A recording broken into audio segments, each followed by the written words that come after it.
They're going to lock up children. Children are going to come into this country. They're going to be put into detention centres beside the airport. They're not going to be allowed out. They're not going to be allowed to go to school. It is absolutely horrific. The EU Migration Pact approved at the EU Parliament yesterday, to which we intend signing up to. What's your own position on this?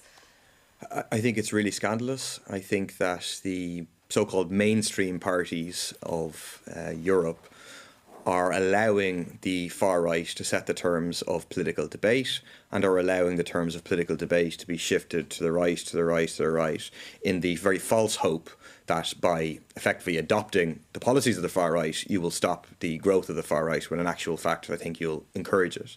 I mean, the consequences... That is a very extreme position to take, is it not? I mean, how it's presented here is just enforcing a fair, rules-based system. What was adopted yesterday is a very extreme position. They're going to lock up children.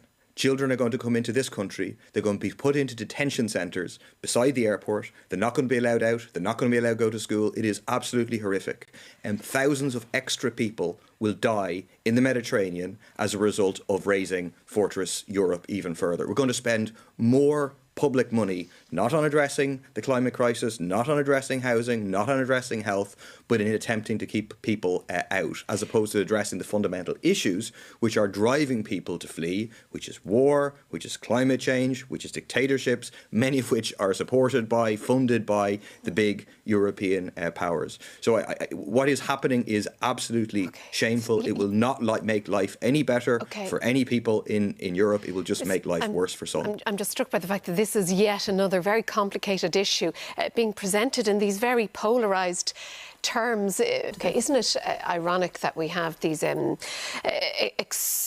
I can call them extreme groups on the right, on the left, on the same page on this?